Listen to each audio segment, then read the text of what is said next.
In this tutorial, we will create, run, and package a simple Java application that prints Hello World to the system output.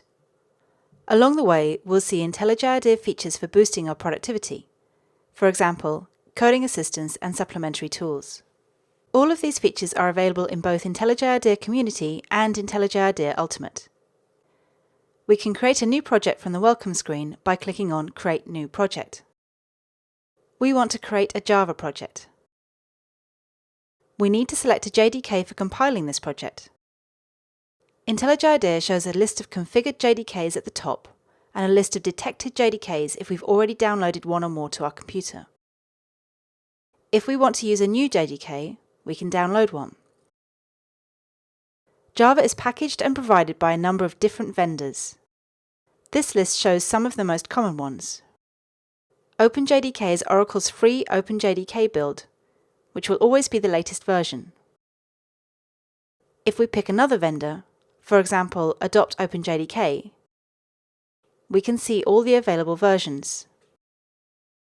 Let's pick Java 14 since that's the most recent version, but in this tutorial we're not going to use any new features at all. This tutorial will work on Java 8 or even lower. The IDE will spend a bit of time downloading and installing the Java development kit. We need to wait for it to complete before we can continue. We're not going to use any additional libraries or frameworks for this tutorial, so we'll click Next. We could create a project from a template, but we're going to do everything from scratch. We'll call this project Hello World. We could change the default project location if we wanted to, but I'm going to accept the default. I like to put the IntelliJ IDEA window into full screen to give me the maximum amount of space for code. IntelliJ IDEA has created a project for our application. The project window shows us all the directories and the files that make up our project. Of course, we can use the mouse to navigate this window, but we can also use the arrow keys. We're going to create the package and the class for our example application. Packages are used to group together classes that belong to the same category or provide similar functionality, and are useful for organizing large applications with hundreds of classes. To create a new class, press Command-N on macOS or Alt and Insert on Windows or Linux on the source directory and select Java class. We could type a simple class name in this field. But if we want to create a new class in a particular package, we can type the whole package path, separated by dots, followed by the class name. IntelliJ IDEA can create a number of different types of class files. For this tutorial, we just need a standard class. We can see that IntelliJ IDEA has created the package we wanted, and under the covers it's also created the correct directory structure for this package. It's also created a new helloworld.java file, and generated the basic contents of this class file. For example, the package statement and class declaration. The class has the same name as the file, following Java standards. We can move on to the next line in the class file by pressing Shift and Enter. This will put us onto the next line in the correct position and won't break the previous line the caret was on. To create a standard Java main method, we can simply type main. IntelliJ IDEA will show, via the Code Completion drop-down, that there's a live template we can use that will generate code for us. If we press Enter when this is selected, IntelliJ IDEA will generate the public static void main method for us with the correct parameters. Live templates like this can save us a lot of typing. We can use Command-J or Control-J in Windows to see a list of all live templates that are valid for the current context. Pressing Escape will always close a drop-down or dialog without making changes. Let's call a method that prints some text to the standard system output. There are live templates that can help us with this code too, but let's look at how code completion can help us. If we type sy, we see a drop-down of likely classes we might want to call. We want system, the first one, and it's already highlighted. If we press Ctrl and dot, IntelliJ IDEA will complete our code with the word system and place a dot after it. This will also bring up the next suggestion. Typing O will list accessible fields and methods on the system class that begin with O, but then other methods and fields containing the letter O afterwards. The first option, out, is the one we want. So we can press Ctrl and dot again to select it and insert a dot. Code completion shows the most likely methods.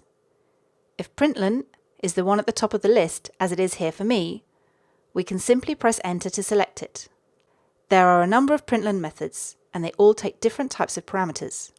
IntelliJ IDEA shows the different parameter types available to us, which can be useful.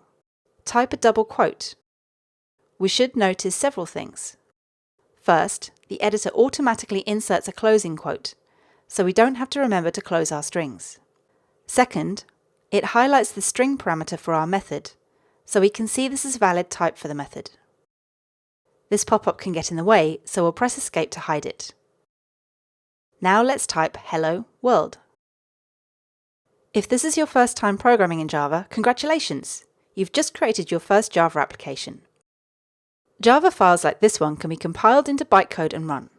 IntelliJ IDEA can do all of this for you. We can run classes with a main method either from the green run icon at the class level or from the run icon in the gutter next to the main method itself. We can see there's more than one way to run an application. For example, we could debug it. But for this tutorial, we're going to run it in the simplest way. IntelliJ IDEA is compiling the file into a class file and then runs it and shows the output in the run window down at the bottom. The second line in this window is the output of our program, the hello world we told it to print. The first line shows the command that was used to run the program. We don't usually need to worry about what this was, but it's useful to know in case we want to see exactly what was run and how.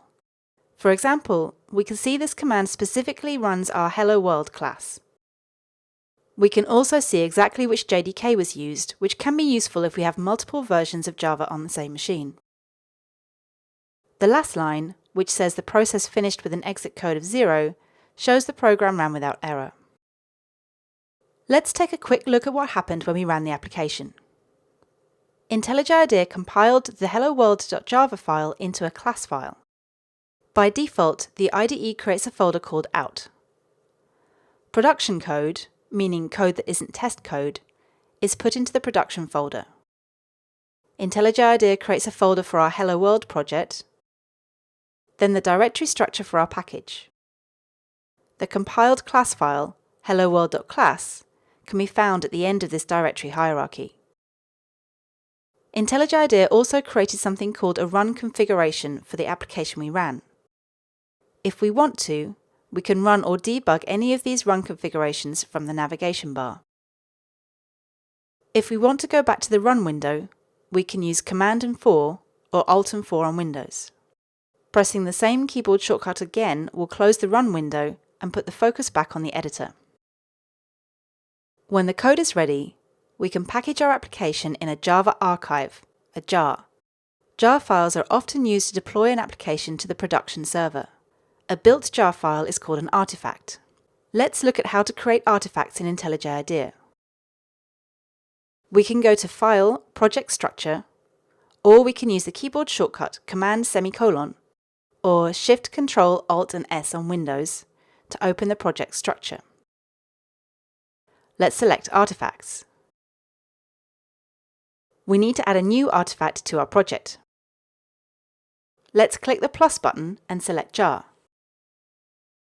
We need to choose From Modules with Dependencies. We don't need to change anything for the module, this is already correct. We do need to say which class in our project has the main method. We'll click on the Browse button. IntelliJ IDEA shows us a list of classes. We only have one in our project, so let's go ahead and pick our Hello World class. All of the other defaults are fine for us, so select OK.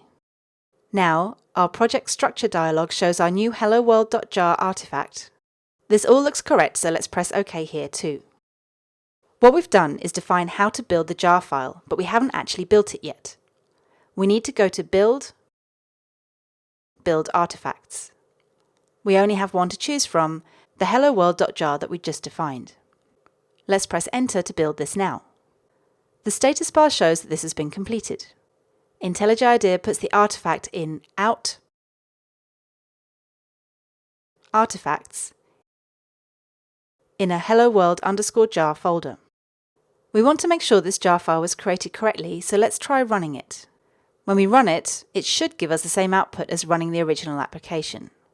To run a Java application packaged in a jar, we can create a dedicated run configuration. In this tutorial, we've seen how we can use menu items or keyboard shortcuts to do things. We can also press Shift twice to use Search Everywhere if we don't know the shortcut. We want to create a new run configuration, so let's start typing Edit Configurations in Search Everywhere. When the correct option appears, we can press Enter on it. In the Run Configurations dialog, we can see the run configuration IntelliJ IDEA created for running the main method in our Hello World class. We want to create a new configuration for running the jar file.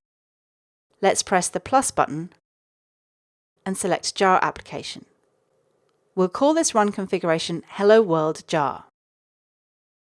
We need to click on the Browse button in the Path to Jar field. We need to find and select our jar file. Remember, IntelliJ IDEA put it into Out, Artifacts, Hello World _jar. We can leave everything else with the default values.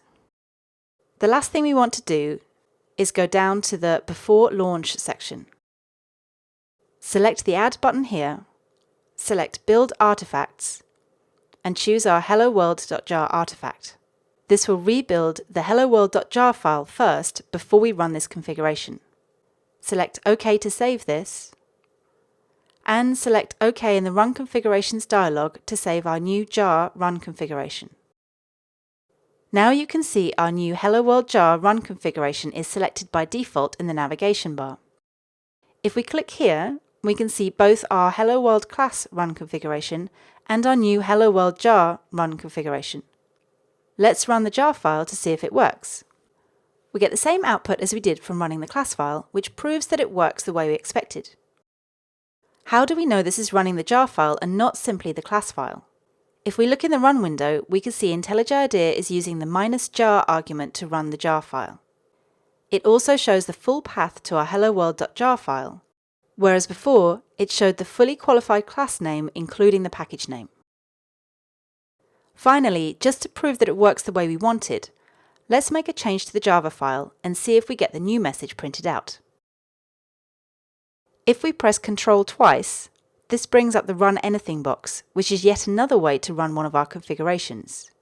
If we start typing hello, we can see both our Hello World Java application and the Hello World jar configuration. Let's run the jar configuration. It's printed out our new message and is doing it from the updated jar file.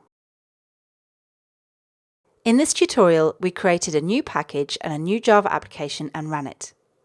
We also packaged up the application into a jar file and successfully ran that too. Thanks for watching.